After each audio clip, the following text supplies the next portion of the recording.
Week 9 of the fantasy football season. Here's the top 36 wide receivers. I'm ranking this week number 1, Ja'Marr Chase of the Cincinnati Bengals. Last week found the end zone once again.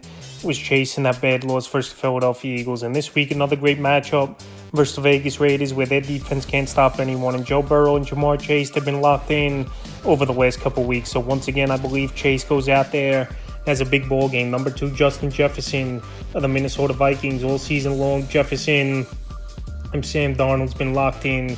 And last week, it didn't seem like he did a lot with Jefferson, but still finished with 115 receiving yards. Just watching the game, he makes it look effortless. This week, a good matchup with the Indianapolis Colts coming to town on Sunday Night Football. And there's no one in that secondary that could stop Justin Jefferson. And I've said this a lot.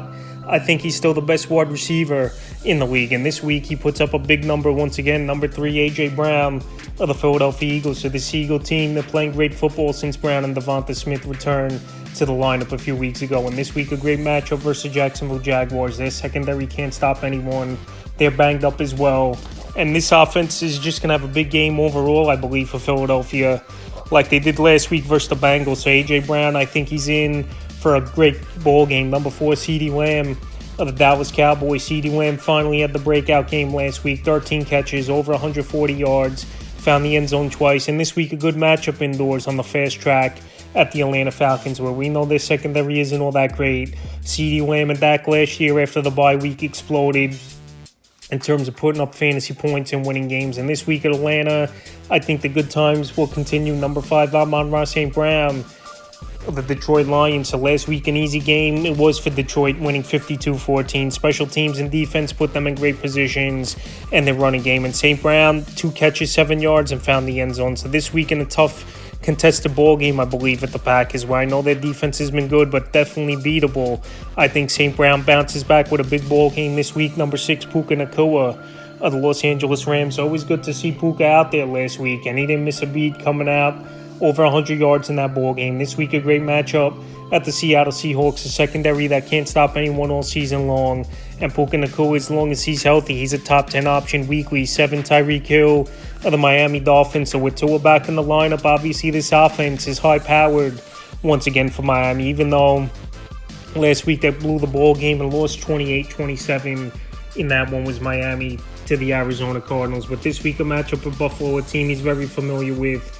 And it just takes one deep ball for Tyreek Hill to really have a big day. So this week in Buffalo, second week back for Tua, I think Tyreek Hill has a better game than last week. Number 8, Cooper Kupp of the Los Angeles Rams. Kupp and Puka returned last week. And this Ram team all of a sudden back in contention in the NFC West out there, where they're 3-4 and you get to 4-4, anything could go. After that, so Cooper Kupp returned last week, found the end zone. This week, a good matchup at the Seahawks. Like I said, a secondary that can't stop anyone all season long. And Cooper Kupp, we know, is still one of the best route runners and possession receivers in the league. Number 9, Malik Nabers of the New York Giants. Last week, a couple deep balls.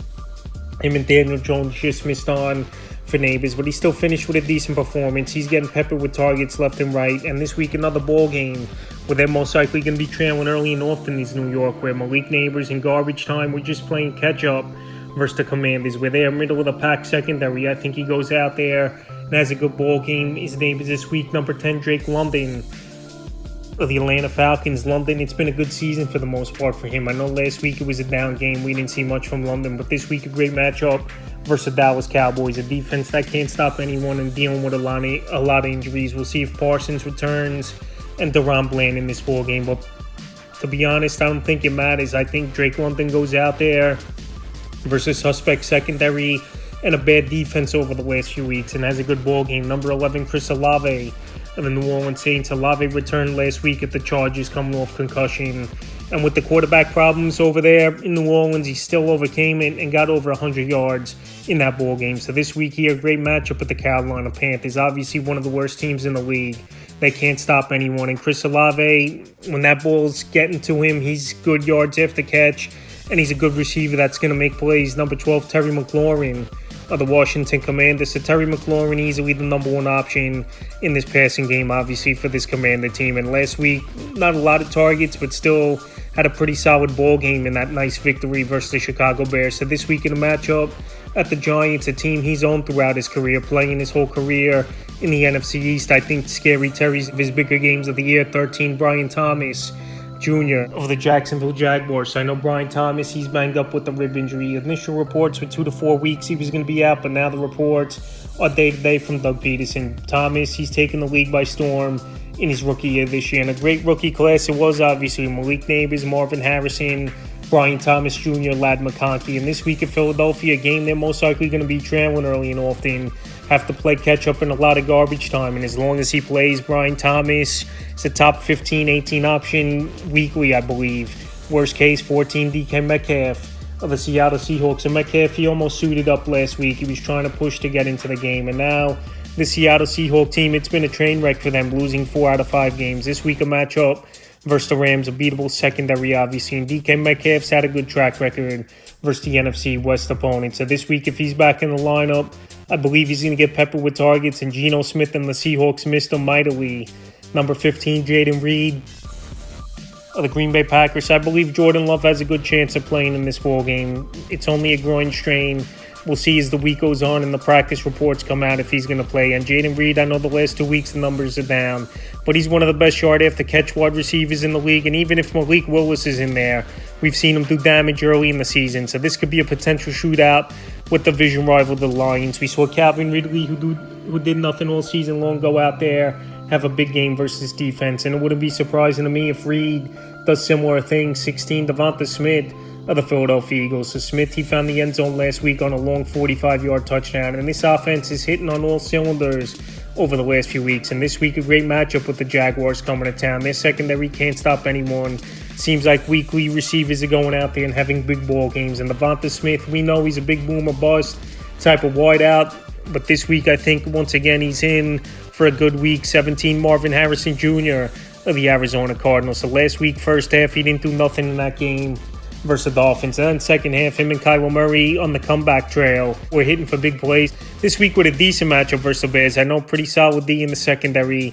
They've held receivers down for the most part. But Marvin Harrison, he's due, I believe, to keep moving up the rankings and have consecutive games in a row where he's putting up numbers. So with the Cardinals, with a little bit of momentum now, winning the last 2 ball games in a row. And Marvin Harrison starting to get things going this week. Back home versus the Bears, I think he's a nice number 2 option for fantasy owners. 18, Zay Flowers of the Baltimore Ravens. A couple reasons why he's a little down on this list. Number 1, Patrick Surtain mostly is going to shadow him in this ball game, and he's the best corner, in my opinion, in all pro football. And we know this Denver Bronco defense, one of the best defenses in the league as well. And number 2, Deontay Johnson traded to this Baltimore Raven team, where he's a big boost. I know he's not going to be 100% playing every snap in this ball game, but Deontay Johnson, a good possession receiver, and he's got good hands and route runner. So with all those factors, that's why Flowers is down, because usually over the last few weeks he's been in the top 15. Number 19, Garrett Wilson of the New York Jets. So with Davante Adams there, Wilson's numbers really haven't taken a hit. This week, Thursday Night Football, potential shootout, Houston Texans coming to town. Garrett Wilson, a good route runner. Him and Aaron Rodgers, over the last few weeks, the rapport's gone up between these two players. And I think this week in a game with the Jets are due for a huge offensive performance, I think Wilson shows up with a nice ball game. 20, DJ Moore of the Chicago Bears. Some more, he was on the buy low list this week is more. In the last 2 games, he's failed to reach double-digit fantasy points in PPR leagues. So this week, good matchup with the Arizona Cardinals. The defense really hasn't stopped anyone this season in the secondary, and this has a potential shootout written all over it in Arizona. So on the fast track, and Caleb Williams, hopefully him and Moore work out the kinks. I think DJ Moore can have a bounce-back week. 21, T. Higgins of the Cincinnati Bengals. So we'll see if T. Higgins plays in this game. Last week he got hurt in practice on Friday, trying to give it a go. A lot of mixed reports going into Sunday. And obviously he didn't play in the ball game this Sunday. But this week, if he does play, it's a great matchup versus the Vegas Raiders. One of the worst secondaries in all pro football. They can't stop anyone. And T. Higgins, he was playing great football before he got hurt. And the problems with Higgins has been injuries over the last couple seasons. He missed 2 games early in the year, and then last week missing a ball game as well. 22, Davante Adams of the New York Jets. So far in 2 games with the Jets, he's failed to reach double-digit fantasy points, is Adams. The targets are there, and I don't think he's lost that much of a step where he's totally going to be a bust and not do anything for this New York Jet team. So this week, Thursday Night Football, always shootouts or high scoring, at least from one team. And this week versus the Texans, I think Adams and Rodgers start to get things going. 23, Tank Dell staying in the same game of the Houston Texans. So he's the number one wide receiver going in. This week is Tank Dell. Nico Collins returning next week from injury. And Stephon Diggs, unfortunately, out for the season, tearing the ACL last week in that ball game versus the Colts. So Tank Dell, he's going to get a lot of targets. A lot of receivers unknown or just past their prime, like a Robert Woods, Xavier Hutchinson, a young wideout, and John Mechie as well, a young wideout. So Tank Dell, like I said, is going to get peppered with targets. This Jets secondary hasn't played that great over the last few weeks here. And I think that was a nice number 2 option for owners. 24, Khalil Shakir of the Buffalo Bills. The best catch rates in the league is Khalil Shakir. Pretty much any target that comes his way, he's going to catch the football and make plays. So last week, a big ball game for him, over 100 yards at Seattle. And this week, a matchup versus the Dolphins where they got torched through the air by Kyler Murray and the Arizona Cardinals. So Khalil Shakir, I believe, goes out there once again, has a good ball game. 25, Ladd McConkey of the Los Angeles Chargers. Last week, a big ball game for Ladd McConkey. Over 100 yards, found the end zone twice in that victory versus the New Orleans Saints. And this week, they travel to Cleveland. And I know this Cleveland defense hasn't been good all season long. And we saw Zay Flowers go over 100 yards last week. But I think Denzel Ward, for the most part, is going to be covering McConkey in this game. Like I said, last week was a little fluky, getting over 100 yards. And I know there's not much in the passing game. And we'll see if Quentin Johnston returns. But I believe Ladd McConkey's still a wide receiver I'm not totally sold on, especially as a rookie, especially more of a slot guy than a true number one that works the outside of the field as well. 26, Amari Cooper of the Buffalo Bills. So last week it was a non-existent game for Cooper. And I've said this in other videos for the last few seasons. Anytime he's on the road, there's some games where he puts in stinkers. I know he's not picked up the playbook a whole lot for this Buffalo Bill team. I know Khalil Shakir still that number one type option in the passing game. But once Amari Cooper gets his legs under him and the playbook under him as well with this Bill team, really watch out. But so far he's made a good impact in terms of taking number one corners on defenses with him, and other players like Keon Coleman and Dalton Kincaid stepping up in the passing game. So this week I think Cooper will get the playbook a little bit more, and it's a good matchup versus the Dolphins. 27, Darnell Mooney of the Atlanta Falcons. This week a good matchup versus a banged up and a bad Dallas Cowboy defense. Mooney last week found the end zone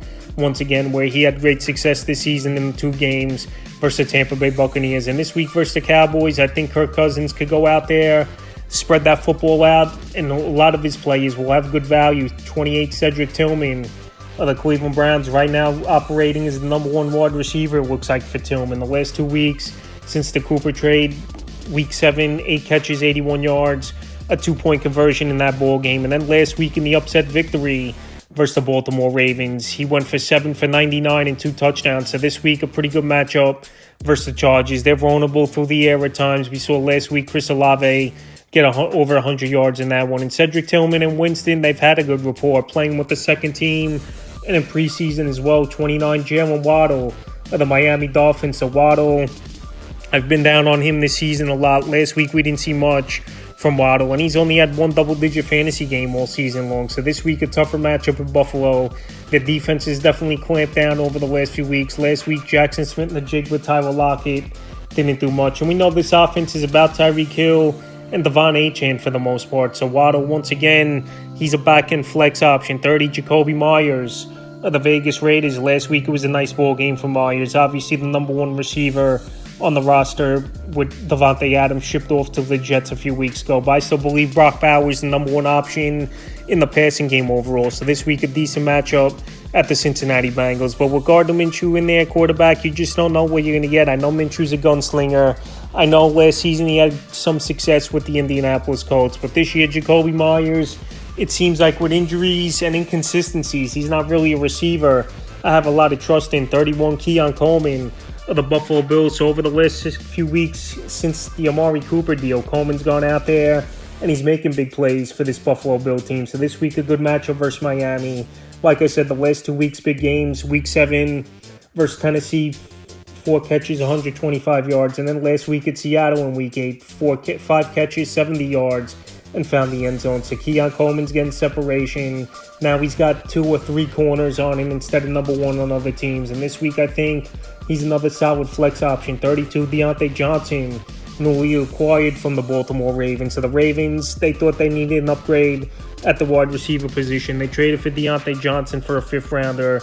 And this week, it's a tough matchup to step in and versus the Denver Broncos. But obviously, as the weeks go on, Johnson's going to pick up the playbook and be a big part of this Raven offense. So this week, with not knowing the playbook and probably playing a limited snaps, he's number 32 for me. 33, Courtland Sutton of the Denver Broncos. Last week, over 100 yards for Sutton. It was a nice game. This week, they could be trailing early and often at Baltimore, where they're going to force Bo Nix to try to throw that football a whole lot as Baltimore and sell out on the run, in my opinion. So Courtland Sutton, easily the number 1 wide receiver on this team. I know they got Devon Vele, Troy Franklin, little Jordan Humphrey, but those players are inconsistent, haven't shown much. And Sutton, at least the last 2 out of 3 weeks, has put up some decent numbers. 34, DeAndre Hopkins of the Kansas City Chiefs. So last week, he played limited snaps, was Hopkins. He only had 4.5 fantasy points. This week, good matchup versus Tampa Bay coming to town Monday night.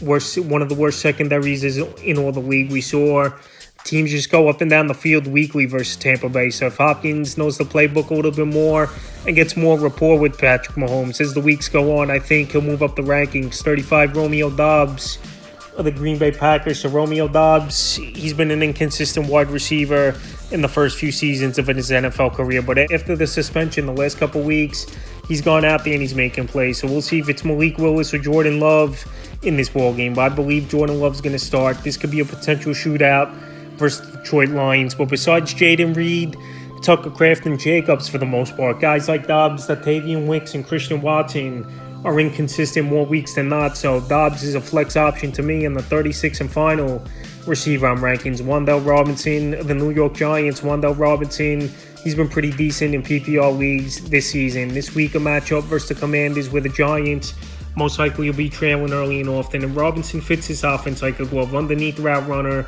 yard after catch, possession wide receiver. And this week, like I said, they're going to be trailing and have to throw a whole lot. Once again, I think he could go out there and have a decent performance. So that's the top 36 receivers I'm ranking for Week 9 of the fantasy football season.